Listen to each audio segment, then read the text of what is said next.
აქ კითხულობენ, გულახდილად გეტყვით, ბევრჯერ მინახავს, ბევრჯერ შევჩეხილ ვარ, ბევრჯერ შევხვედრი ვარ ამგვარ უაზრო, ჩემი მოსაზრებით მაინც უაზრო კითხვას. კითხვა ამგვარია, აი, რატომ ხსნის ბევრ ფრონტს ერთდროულად ხაზგასმით ვამბობ, ერთდროულად ქართული რუსული ოცნება. ბიზინა ივანიშვილის ბანდა, კოზანოსტრა, ხუნტა, რაც გდებათ ის დავარქვათ, ხო? აი, მაგალითად, ბოლო არასრულად ცხადია, ბოლო თქვათ 1 კვირის ან 10 დღის დინამიკას მივაქციოთ ყურადღება. მათ დაანონსეს, რა თქვეს, რომ 15 დღიან პატიმრობას შეუფარდებენ უკლებლივ ყველას, ვინც რუსთაველის გამზირს გადაკეტავს. და ეს სისრულეში მოიყვანეს. კიდეც იცით თქვენ, რომ უკვე რამდენიმე ადამიანი გუშინ წინდელ თუ იმის წინანდელ აქციის გამო, რუსთაველის გამზირის გადაკეტვის გამო დაკავებულია. მერე უცებ თქვენს, რომ ამას დაუმატეს, რომ ვინც გაიმეორებს ამ ყველაფერს, 1 წლით წავა საპატიმროში. ოღონდ მოქალაქეები ამ ყველაფერს გაიმეორებენ, რასაკვირველია. მერე თქვეს კიდევ ერთი საოცრება, რომ უნივერსიტეტი ეგრეთ წოდებულ ხაზგასმით ვამბობ, ეგრეთ წოდებულ უმაღლესი განათლების რეფორმას გვთავაზობენ. რეალურად ეს არის უმაღლესი განათლების კი არა, საერთოდ განათლების როგორც ასეთის მკვლელობა ჩვენ სინამდვილეში და ყველა კვალიფიციური ადამიანი, ვისაც ჭკუა მოეკითხება, უკლებლივ ყველა ამას ამბობს, ვინც რა მიცის, დამოუკიდებლად იმისა, ვინ ვისი მომხრეა არჩევნებში, ვინ ვის აძლევს ხმას, ხო შეიძლება რომ აძლევდე ხმას ნაციონალურ მოძრაობას და იყო კვალიფიციური, არ აძლევდე სხვა რომელიმე ოპოზიციურ პარტიას და იყო კვალიფიციური, აი წარმოუდგენელია ქართულ ოცნებას რომ აძლევდე ხმას და იყო კვალიფიციური, მაგრამ ამაზე ახლა ამ კუთხით არ ვლაპარაკობ ახლა. ეს მესამე ფრონტი, მერე დაანონსეს, რომ სასკოლო განათლებას სასკოლო რეფორმად წოდებულ მკვლელობასაც მოახდენდნენ, ჩაიდენენ და უკვე სასკოლო განათლების რეფორმასაც მიხედავენ, სასკოლო განათლებას, რაც ასევე ტყუილია, იმიტომ რომ ისინი ამ თვალსაზრისითაც კლავენ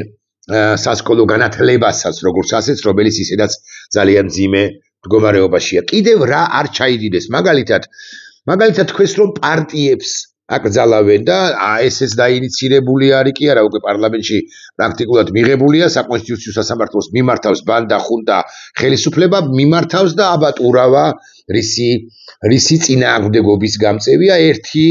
თეორიულად ვისაც შეეძლო წინააღმდეგობის გაწევა, გაუტნი იმერლიშვილი, სწორედ ამ მიზეზით გადადგა, თუმცა მე მასზე ბოლო პერიოდია განსაკუთრებით გულახდილად გეტყვით, რამდენიმე მისი სრულიად არასწორი გადაწყვეტილების გამო მე მასზე განსაკუთრებული წარმოდგენის არა ვარ, მაგრამ ამაზე არ ვსაუბრობ, ახლა მე არ ვსაუბრობ ვინ მომწონს მე და ვინ არ მომწონს, ხო? მე ვსაუბრობ თემაზე, რატომ ხსნის რამდენიმე ფრონტს ერთდროულად, მე უკვე დაიწყო დაჭერები, ახლა ახალი ამბავი აქვს ატეხილი, იცით თქვენ რომ თავის დროზე კი არა, რამდენიმე ხნის წინ ერთიანმა კი არა რაღაცა ნეიტრალურმა საქართველოს თუ რაღაცა ამათმა სატელიტმა ორგანიზაციამ დაგვიანონსა და თქვა რომ საქართველოს უნდა იყოს ნეიტრალური და თუ ვინმე ჰგონია დღემდე რომ ეს იყო თვით ინიციატივა ამ შაქარაშვილ ნანა კაკაბაძეთა და სხვათა, ეს ასაკვირველია, ასე არ არის, იცით თქვენ რომ უკლებლივ ყველაფერს რასაც ამბობენ სატელიტები, ეს ორგანიზაცია თუ მოძრაობა, ხალხის ძალა, პარტია თუ მოძრაობა და ასე შემდეგ ეს ყველაფერი გადათანხმებულია, რასაკვირველია, ქართულ რუსული ოცნების უმაღლეს ეშელონებთან, პირველ ყოვლის რასაკვირველია კობახიძესთან და საქმის კურსში ყველაფერთან დაკავშირებით არის ბიზინა ივანიშვილი, რომელიც მთავარ მკვლელია, ასე ვიტყვი, ქართული სახელმწიფოში, ქართული სახელმწიფოს სულისკვეთებისა, მას უნდა რომ საქართველოს იყოს დაბალზე, ბალახზე უფრო დაბალი და წყალზე უხმაურო, მართალია რუსული ანდაზა ვთარგმნე ახლა მე, მაგრამ რა მნიშვნელობა აქვს მე რა ვთარგმნე, ხო აქ მას უნდა რომ უჩუმარი ქვეყანა იყოს, რომელშიც გაბლატავდებიან რუსები, არსით რუსები და მონები, ანუ თვალსაწიერი და კრიტიკული აზროვნება პრაქტიკულად აღარ ეკრება, აი განათლების რეფორმად წოდებულ მკვლელობაზე რომ ვლაპარაკობთ, ხო, საბოლოო ჯამში ბიზინა ივანიშვილის თვით მიზანია, რომ ჩამოაყალიბოს ჩამოაყალიბოს თაობები, რომლებიც თუნდაც წლების შემდეგ არ დაგმობენ მის მმართველობას და ასე ჰგონია, ასე წარმოუდგენია, რომ თუ მოკლავს სასკოლო განათლებას, სკოლას, თუ მოკლავს უმაღლეს განათლებას, უმაღლეს სასწავლებლებს, თუ ჩამოაყალიბებს ბოდიშის საზოგადოებასთან ბიდლოს, ანუ ერთფეროვან მასას, როგორც ასეც, ამის შედეგად 2, 3, 5 ადამიანიც კი 7 ადამიანი არ გამოჩნდება უკვე შემდგომ 30-40 წლის შემდგომ, რომელიც იტყვის მასზე სრულ სიმართლეს და ვინც გამოჩნდება ის ან განდევნილი იქნება, ან დახვრეტა აღარ არის, მაგრამ საფუძველშივე იტყვიან, რომ აი ამათ მაგალითად რაღაც პირობითად სამუდამო პატიმრობა, ან 25 წლიანი პატიმრობა და ასე შემდეგ, ხო, სიკვდილით დასჯა აღარ არის, მაგრამ სამუდამო პატიმრობაში კი ალბათ ბევრს გაუშვებს ეგრეთ წოდებული სამშობლოს ეგრეთ წოდებული ღალატის, ანუ მოგონილი ბრალდების გამო, ესენი ხომ ჩამოყალიბდნენ პოლიტიკურ ძალად, რომელსაც უნდა პოლიტიკურ ბანდიტურ ძალად, რომელსაც უნდა რომ 2025-2030-მდე კი არა, 2070 წლამდე მართოს, რომ მათ შორის იდენტობაც როგორც ასეთი კრიტიკული აზროვნება, როგორც ასეთი, ხო, ამოიღოს, ამოშანთოს ქართული სინამდვილე და ნაკი ამასაც უკავშირდება, ეხლა რა თემაა, მაგრამ მაინც ნაკი ამასაც უკავშირდება, რომ სასკოლო სახელმძღვანელოების შინაარსს თავად დაწერენ, ანუ ვინმე განათლების სპეციალისტი კი არ დაწერს, არამედ დიმიტრი სამხარაძე დაწერს, დიმიტრი სამხარაძე, რომელმაც მე არ ამყავს ფრენდებში და რატომღაც ვერ ვნახულობ სავარაუდოდ დაბლოკილი მყავს არ მყავარ, მაგრამ რა მნიშვნელობა აქვს მისი Facebook სტატუსის სკრინი გავრცელდა, სადაც ის უცნაურეს რამეს ვამბობს, ნახეთ, ბოდიში ვიხდი მე ლექს კი არ წავიკითხავ, ხო, მე პატარა ქართველი ვარ, ეს ხადია ზეპირადაც შეიძლება ადამიანმა იცოდეს და მე ვიცი ეს ლექსი თუ მივაგენი. ახარია, დიმიტრი სამხარაძე კავკასიის მთებიშვილები ვართ, ესე ამბობს, საყვარელი საქართველოსი რაის ლექს გამონათქვამს ვერ მოიყვანს. რაის ევროპა ერთ ხალხურ სიმღერას ლექს გამონათქვამს ვერ მომიყვანს ვინმე, მოუყვანს ვინმე. მომიყვანს ვინმე, რომელსაც ჩვენი წინაპარი ევროპას მიუძღვრი და ხალხურს და არ გულისხმობ კონკრეტულ პიროვნებას. უყურეთ, როგორი იდიოტია საწყალი, როდესაც ხალხურზე აკეთებს აპელირებას, ანუ ილია ჭავჭავაძე კი არ მიხსენოთ თუ ახლაო და ვაჟა ფშაველაო ან რომელიმე სხვა დიდი მწერალი პოეტი, ხო, და ვისაც კალამთან კი შეჰქონია შეხება მე-20 საუკუნეში თუ მე-19 საუკუნეში ან თუნდაც მანამდე, ანუ სულხან საბაზზე თუ კი ვილაპარაკებით და დავით გურამიშვილზე და შოთა რუსთაველზეო ხალხური ლექსი ამის სახელით, რომელშიც კავკასიაზე არ არის ლაპარაკიო და მე უკვე გვაცნობს ლექს, მე პატარა ქართველი ვარ, კავკასიის მთებიშვილი და განსხვავებით სხვა გარყოფნას მირჩევნი აქსი ქართლ-კახეთი იმედი და ასე შემდეგ. ამათ უნდათ იზოლაცია ჩვენი ქვეყნისა და იზოლაცია არის ჩვენი ქვეყნისა და ასაკვირველია ჩვენი ქვეყნის კატასტროფა. მით უფრო დღევანდელ სამყაროში, როცა გლობალიზაცია როგორც ასეთი ბუნებრივი და არსებული პროცესია მოგწონს ეს გლობალიზაცია არ მოგწონს ეწინააღმდეგები მას კი არა ცდილობ რომ ამ გლობალიზაციის გათვალისწინებით შეინარჩუნო შენი იდენტობა თუ არ ცდილობ რა საკვირველია უნდა შეინარჩუნო მით უფრო როდესაც ხარ ნამდვილად უძველესი ხმამაღლა თქვია მაგრამ დიდი ისტორიის დიდი კულტურის ერი ხო სახელმწიფო რომელმაც მე-12 საუკუნეში ვეფხისტყაოსანი შექმნა და მანამდე კიდე რა არ შექმნა ან ბევრი რამ შექმნა დასაკვირველია შეუნდა ეცადო რომ ფეხი აუწყვა გლობალიზაციას მაგრამ შენი იდენტობაც როგორც ასეთი ჯვრის მონასტერი როგორც ასეთი და არა მხოლოდ ჯვრის მონასტერი როგორც სიმბოლო ასე გეტყვით შეინარჩუნო ქრისტიანობაც შეინარჩუნო და ასე შემდეგ და ამ ორ ტრიალში გადარჩე მაგრამ გადარჩენის საფუძველი არავითარ შემთხვევაში არ არის და ვერ იქნება იზოლაციონიზმი მით უმეტეს იზოლაციონიზმი როდესაც შენს ქვეყანას რომლის პირობებში შენს ქვეყანას მართავენ უვიცნი რომლებიც აი სასკოლო განათლებაზე რო ვილაპარაკე სასკოლო განათლების კონტექსტში მაგალითად ამბობენ განათლებად წოდებული მკვლელობის კონტექსტში ისინი ამბობენ რომ მხოლოდ სულიერებაზე უნდა იყოს სულიერებაზე და ეროვნულ კულტურაზე უნდა იყოს დაფუძნებული შენი თუ უმაღლესიან თუ სასკოლო განათლება და რა არის მათეული წარმოდგენით სასკოლო განათლება დაფუძნებული ეგრეთ წოდებულ სულიერებაზე ან რა ვიცი ისტორიის შენს ისტორიაზე ეს არის მეტწილად ყალბი ისტორიები რაღაცეების თაობაზე ყალბი პათეტიკური ცნობები რაღაცის თაობაზე დიდგორისომზე და არა მხოლოდ დიდგორისომზე და ასე შემდეგ და ასე შემდეგ და ასე შემდეგ და ეს ყველაფერი გაჯერებული ფსევდოქრისტიანული მოძღვრებებით და ლეგენდებით თუ მითებით თუ ტყუილებით რომელსაც აღწელებს ისედაც ამბიონებიდან უმრავლეს შემთხვევაში რასაკვირველია საქართველოს საპატრიარქოს ბნელი სიბნელის მოციქული მღვდელმსახურები აღწელებენ ამბიონებიდან, როდესაც ყვებიან ლეგენდებს და ტყუილებს იმის თაობაზე, ამასთან გაჯერებულებს რუსული ნარატივით, რომ აი ადნა რაღაც თქვია, პრავოსლავნაია რუსია, მართლმადიდებელი რუსეთი ჩვენი ოდინდელი მეგობარი იყო, მეგობარი კი არა 1801 წლიდან ის იყო მტერთა შორის ყველაზე დიდი მტერი, მაგრამ საპატრიარქოში ეს ინფილტრირებული FSB ამ ყველაფერს ამბობს აგე უკვე 2 საუკუნე არა თუ მაინც და მაინც ესე ვილაპარაკეთ საუკუნეა დაახლოებით ანუ 1921 წლიდან მას შემდეგ რაც დიდი ორი პატრიარქი და ბევრჯერ ვისაუბრია მათზე დიდი ორი პატრიარქი ერთი პირდაპირ მნიშვნელობით მოკლეს და მეორე იმ მდგომარეობამდე მიიყვანეს რომ ის 1927 წელს ვითომ და ბუნებრივი სიკვდილით მიიცვალა რეალურად კი სწორედ რუსული ფრთა იმ ჟამინდელი სინოდისა და სამღვდო კრებულისა შეუპირისპირდა დიდ ამბროსი ხელაიას ის ითქვე რომ ის დაპატიმრებულიც იყო მოკლედ ამ ისტორიას აღარ მოვყვები ხო და კითხვა მთავარი არის ამგვარი ესეთი მრავალფრონტალური შეტევა რატომ დაიწყო ბიზინა ივანიშვილმა ერთზე რეაქციას ვერ ვასწრებთ რომ მეორე ამბავს გვახვედრებს მეორეზე რეაქციას ვერ ვასწრებთ რომ ამ მესამე ამბავს გვახვედრებს და ასე შემდეგ და მუდმივად ვყავართ არა ტონუსში მაინც და მაინც არასწორი სიტყვა არამედ სტრესში და აი განათლებაზე მინდოდა ასე მაგალითად მელაპარაკი და ვილაპარაკე არაჩვეულებრივ ექსპერტ ბატონ შალვა ტაბატაძესთან ერთად გუშინდელ კონტექსტში მაგრამ ამასობაში წამომეწია ორი ისეთი თემა თუ სამი ისეთი თემა რომ ბატონ შალვას თითქოს მოვუბოდიშე კიდეც რომ აი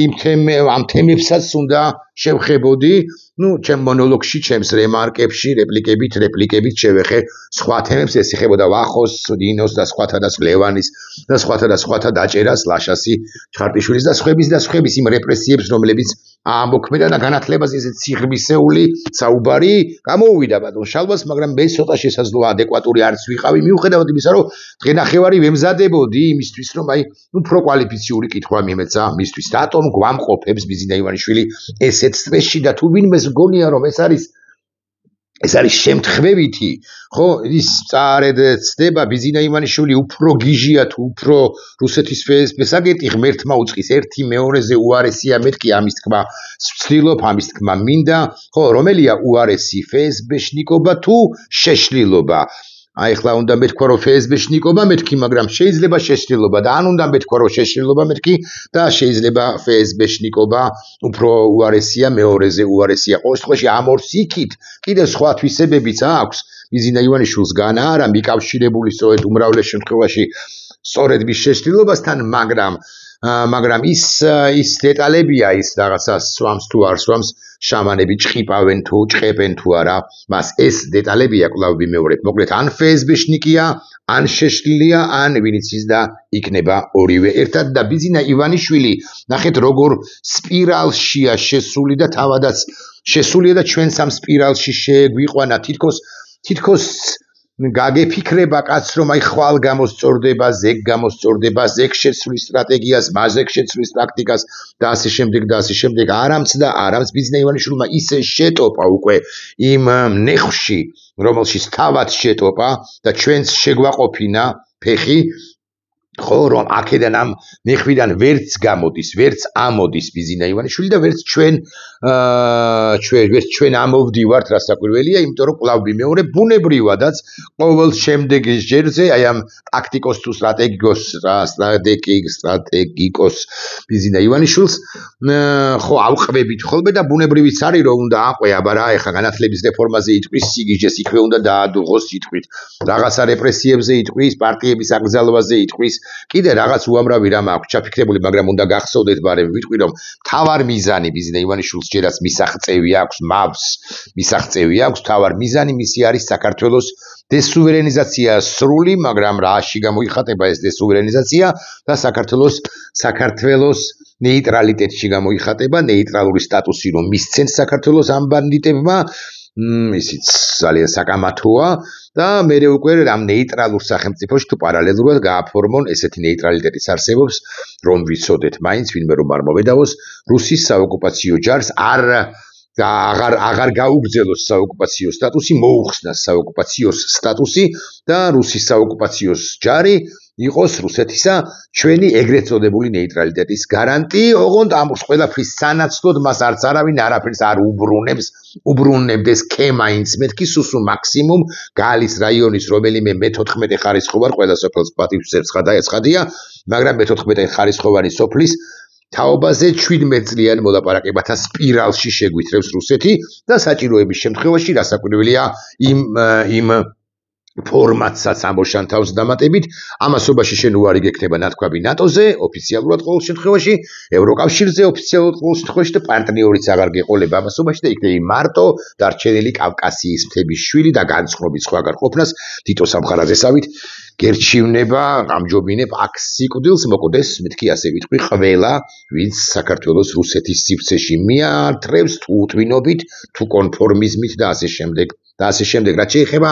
ნეიტრალი ხო, ამასაც ვიტყვი, რომ ეს არის სპირალი და ბიზინა ივანიშვილს რომ ცუდ ხო არ უნდა, მაგრამ რომ ცუნდოდეს აქედან გამოსვლა ის ორი მიზეზის გამო კვლავ ვიმეორებ, ისე აქ შეტოპილი, რომ ვეღარც გამოვა. მიზეზი პირველი არის მისი შეშლილობა, არაორდინალურობა, კი არა არაორდინალური, იმდენი პოლიტიკოსია სამყაროში რომ გაგიჟდები, არა, აქ ლაპარაკია პირდაპირ მნიშვნელობით შეშლილობაზე, პირდაპირ მნიშვნელობით შერაც ხადი არ არის მეთქი, ოღონდ ამას ვერ გავარკვევთ, ეს არის მაინც თეორია, ვერსია და ასე შემდეგ, დიდი სამედიცინო კვლევები და ამასთან არა საქართველოში მჭირდება ჩვენ იმისთვის, რომ ბიზინა ივანიშვილს საბოლოოდ მივანიჭოთ ეს ბიზინა ივანიშვილზე საბოლოოდ თქვა დასკვნის სახით თქვა ეს დიაგნოზი დასკვნის სახით გავაცდოთ, ამიტომ ვერსიის დონეზე დავტოვოთ რასაკვირველია, მაგრამ ეს ვერსია სიმართლესთან რასაკვირველია ახლოსა და მეორე და ეს საბოლოო ჯამში ერთმანეთთან თავსებადიც არის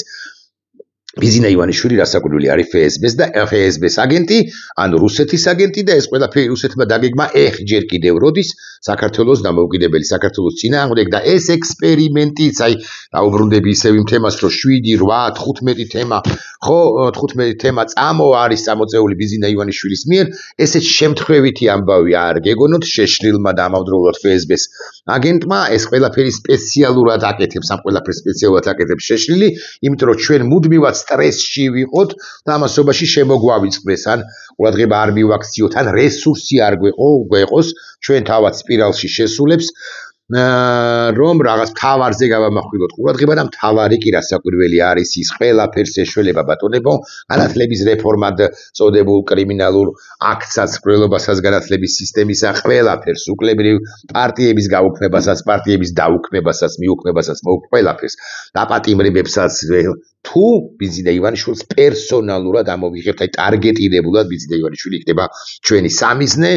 სამიზნე რასაკვირველია მშვიდობიანი მეთოდებით და ასე შემდეგ ყოველგვარი ირონიზირების გარეშე ექსპერიმენტი, რომელსაც ატარებს რუსეთი საქართველოში, არის ამგვარი. ჩვენ ყველა თემა შემოგვაქვს ერთბაშად საქართველოში, რომ საქართველოს საზოგადოება ისე გადაიღალოს, რომ მას რეზილიენტობის, ანუ წინააღმდეგობის უნარიც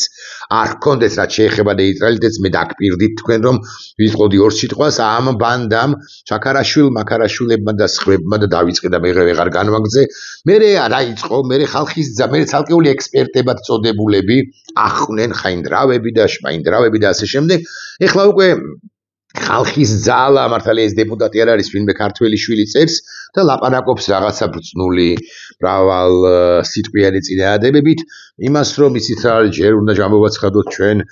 რეფერენდუმი, მაგრამ რეფერენდუმს რომ გამოვაცხადებთ, ეს არ იქნება 78 მუხლის გაუქმების საკითხი, ამიტომ რეფერენდუმი გამოვაცხადოთ, მოვიგოთ ის რეფერენდუმი, მე რეფერენდუმს გამოვაცხადოთ, მოვიგეთ, მე უკვე ახალი პარლამენტის არჩევნები დამნიშნოთ და ესენი აპირებენ ახალი პარლამენტის არჩევნების დანიშნვა საპარტიების გაუქმების გათვალისწინებით და უკვე შემდგომ მე ამოვიღოთ 78 ბუხლიო და ესე დავამთავროთ საქართველოს როგორც ასეთიო. ეს არის ბიზნა ივანიშვილის ერთ-ერთი ჩანაფიქრი, ბარემ რო გითხრათ და ჩვენ უნდა გვეყოს რესურსი, ძალა რომ ივანიშვილს და რუსეთს პირველ ყოვლისა ცხადია ეს მისი ჩუმი ჩანაფიქრი როგორც ასეთი ჩუმია ჯერჯერობით მაინც ასე ვიტყვი, იმიტომ რომ ყობახიძის დონეზე არ გახმიანებულა ეს ყველაფერი ჩაუშალოთ, ხოლო მოლოდინი იმისა რომ ბიზინა გამოსწორდება და ბიზინა უკეთესი იქნება და ეხლა ყობახიძეს გაანთავისუფლებს და რაღაც მარიამ ქვრივიშვილს დანიშნავს, ხო? რომც დანიშნავს ჯერ ერთი რა, რომც დაკლას პოლიტიკურად ირაკლი ყობახიძე რა, ისევე როგორც არავითარი მნიშვნელობა არ აქვს საბოლოო ჯამში ხარიბაშვილი იქნება ფორმალური პრემიერ-მინისტრი თუ ირაკლი ყობახიძე იქნება თუ რომელიმე მისი შემცვლელი ბიზინა აყროლებული თევზის თავი და აყროლებულ თევს პირველ რიგში უნდა წაჰკვეთო თავი, წაგლიჯო თავი, ხო? და უკვე შემდგომ ის აყროლებული დანარჩენი სხეულიც ისე ჩალპება, როგორც დაგიბარებიათ და ერთი დეტალიც, ერთი სამწუხარო ამბავის, იცით სამწუხარო აღსაქმელად სამწუხარო იცით თქვენ რომ სახელმწიფო მედიამ ასე მაგალითად ჩემს მეგობარსა და კოლეგას ვახოს უწოდა ამგვარი რა, აი მეძეც არის, რუსთავიორზეც არის, მგონი საზმაოძეც, მაგრამ შესაძლოა არ არის ამ უკანასკნელზე, მაგრამ რა მნიშვნელობა აქვს არის თუ არა, ესეთ რამეს წერენ, რომ აი რაღაც ოპოზიციის აქტივისტმა თუ რაღაც დესტრუქციული მოძრაობის აქტივისტმა ვახოს ანაია გადაკეტა გზა და აკი ამიტომაც არის მისცეს მას 6 დღიანი პატიმრობა და ასე შემდეგ ხალხნო იმედში ვინც აი უშუალოდ ქართს აწყობს იმასაც მივართავ იმას ხო არ აკეთებს რაღაც იმედის საინფორმაციო სამსახურის უფროსი ანის რუსი ირაკლი ჩიხლაძე ან რუსაპეტა არსით რუსზე ვლაპარაკობ თორე გვარი ქართული აქვს ხო იანიკაშვილი ანის კიდე რა ქვია იფუთქონა ბიჭი ამ მნიშვნელობა ხალხო მომავალ საქართველოში ცხოვრება არ გიდათ აი მე გულისხმობ მათ შორის დიზაინერს თუ გრაფიკოს ასევე ამ დავალების მიმცემს ასევე ამ დავალების გადამოწმებით მესმის რომ შესაძლოა უშუალოდ რუხაძიდანაც კი მოდის ეს დავალება რომ ვახოს ანაიაზე ეს ხვებზე მარტო ვახოძის არ ვლაპარაკობ გააკეთეთ ესეთი კარდი და ამ შინაარსის კარდი დაამზადეთ მესმის მაგრამ ნებელობა ხო იცით რა არის და ნებელობა უნდა იყოს გააზრებაზე დაფუძნებული უნდა იყოს გააზრებაზე რას აკეთებთ უკვე მომავალ საქართველოში ხო შესანიშნავად ხვდებით რომ თქვენს მოგიკაკუნებთ რომელიღაც ეტაპზე ბიზინა ივანიშვილი ხარიბაშვილს მიუკაკუნა ხალხო ხარიბაშვილს და თქვენ ვინ ჩემი კიდური ერთ-ერთი კიდური ან ორი კიდური ან 4 კიდური ხართ ხო ესე შემიძლია ვთქვა ჩვენში რომ დარჩეს და კიდე უარესად რომ არ ვამბობ მადლობა უნდა გადამიხადოთ ნეიტრალური საქართველოს გამოცხადებისთვის ემზადება ბიზინა რუსი რეფერენდუმისთვის ანუ მავს ჯერს არ შეუსრულებია საკუთარი ფუნქცია მისია დაკისრებული რუსეთის მიერ მავს კი არა შეშრილ მავს შეშრილ ფსბ-შნიკს მაგრამ ვიდრე ვიღიმით და ვიდრე გვაქვს რწმენა და ვიდრე შეგვიძლია ერთმანეთის გამხნევება ბიზინა ივანიშვილს რაც უნდა ქნას მაინც საბოლოოდ არაფერი გამოუვა ოღონდ გაიღიმეთ თავი ასწიეთ და თქვით რომ ეს ყველაფერი დასრულდება ჩვენი გამარჯვებით აი მერე ვინ გამარჯვების შემდეგ ვინ სად იქნება გულისხმობ დღევანდელ ხელისუფლებასთან მიკედლებულებს ამას კიდევ ვნახავთ პერსონალურად მე ვიქნები მომხრე რომ რა საკვირველია კანონის ფარგლებში და ასე შემდეგ ეგრეთ წოდებული პოლიტიკური ხელმძღვანელობა ხო როგორც რეალურად კი ბანდიტები კანონის მართლა მთელი სიმკაცრით დაისაჯონ იმიტომ რომ მათ საშვილიშვილო სიცხვილი გვაჭამეს უკვე და აპირებენ დამატებით არაფერი რო არ გამოუვათ ჩემზე კარგად იცით ნახვამდის